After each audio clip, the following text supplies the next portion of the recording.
로마서 4장 22절 그러므로 그것이 그에게 의로 여겨졌느니라. 지난 시간에 살펴본 바와 같이 아브라함의 바랄 수 없는 중에 바라고 믿었던 소위 그럼에도 불구하고의 믿음, 어떠한 상황에서도 약해지지 않고 의심하지 않는 믿음, 이런 아브라함의 믿음이 그에게 의로 여겨졌다는 말씀이죠.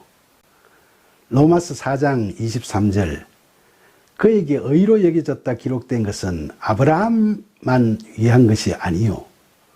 바울의 이 말씀은 당시 유대인들이 가졌던 율법에 대한 고정관념을 깨뜨리기 위한 말씀이라고 할 수 있겠죠.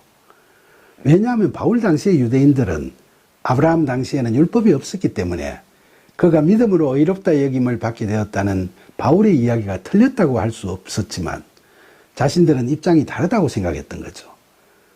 그들은 모세가 시내산에서 하나님으로부터 십계명을 받은 후에는 모든 유대인들은 이제 율법에 의해서 의롭다 여기심을 받게 된다고 생각하고 있었죠. 그런데 바울은 이 생각이 잘못되었다는 걸 이야기하고 싶었던 거죠.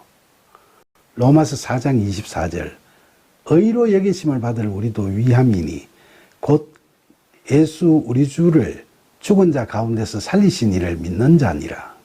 그러니까 바울은 아브라함의 믿음이 그에게 의로 여겨졌다는 건 의로 여기심을 받을 우리, 즉 바울 당시의 기독교인들이나 그 후부터 오늘날에 이르기까지의 또 앞으로의 그리스도인들까지 그 모두를 위함이라는 거죠.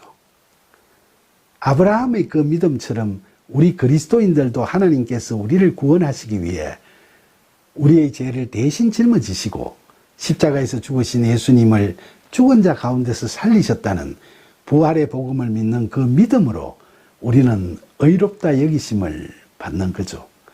사실 복음의 두 가지 큰 상징은 십자가 죽음과 부활이라고 할 수 있죠. 그런데 십자가 죽음은 개연성이 매우 높은 역사적 사건임과 동시에 죽음이라는 인간 실존의 유한한 조건에 순종으로 종속되어 버린 사건이라는 상징적인 의미를 갖고 있죠. 반면에 부활은 깊은 신비의 장막이 그 사건 위에 펼쳐져 있기 때문에 개연성이 매우 낮은 사건이라고 할 수 있으며 죽음이라는 인간 실존의 유한한 조건을 극복해버린 상징적 의미를 지니고 있죠.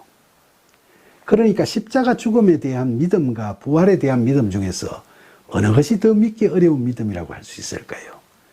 역시 이성과 경험으로 매사를 판단하는 세상 사람들의 경우에는 개연성이 훨씬 낮다고 생각되는 부활에 대한 믿음이 더 믿기 어려운 믿음이라고 할 수 있겠죠.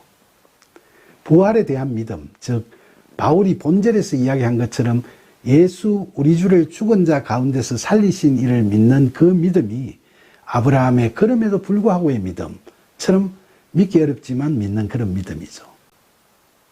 그러니까 바울이 아브라함의 믿음이 그에게 의로 여겨졌다고 기록한 것은 그의 믿음과 같은 믿음을 가진 우리 그리스도인들도 똑같이 의롭다 여기심을 받게 된다는 걸 깨닫게 하려 함이라는 걸 밝히고 있는 거라고 할 수 있겠죠. 그러면서 바울은 아브라함에게 언약을 하시고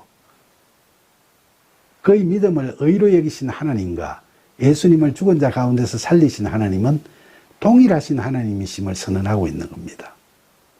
따라서 이 말씀은 우리가 예수 그리스도의 믿음을 은혜에 의해 우리의 믿음으로 삼고 하나님께로 나아가면 하나님께서는 우리를 의롭다고 여기신다는 의미가 함축되어 있죠.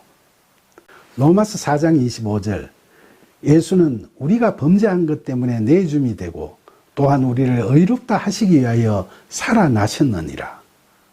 바울은 로마서 4장 마지막 절에 지금까지 자기가 이야기했던 하나님의 구원 복음이 드디어 예수님을 통하여 완성되었음을 선포하고 있는 거죠. 이제 우리 그리스도인들은 이 땅에서 완성된 그 복된 소식, 즉 예수 그리스도의 믿음을 자신의 믿음으로 받아들이고 팔복을 누리는 하나님 나라의 자녀로 살아갈 수 있게 되었음을 증명하는 거죠. 본절 전반부에 예수는 우리가 범죄한 것 때문에 내줌이 되고 라는 말씀은 이사야서 53장 5절에서 그가 찔림은 우리의 허물 때문이요 그가 상함은 우리의 죄악 때문이라. 그가 징계를 받음으로 우리는 평화를 누리고 그가 채찍을 맞음으로 우리는 나음을 받았도다 라고 한 예언이 그대로 이루어지는 걸 이야기한 말씀이라고 할 수 있겠죠. 그리고 이와 대비되고 있는 본절 후반부에 우리를 의롭다 하시기 위하여 살아나셨느니라는 부활에 대한 말씀은 단순히 우리가 하나님을 믿음으로써 도덕적으로 나은 방향으로 변화된 삶을 살아가게 된 것을 이야기하는 건 아니죠.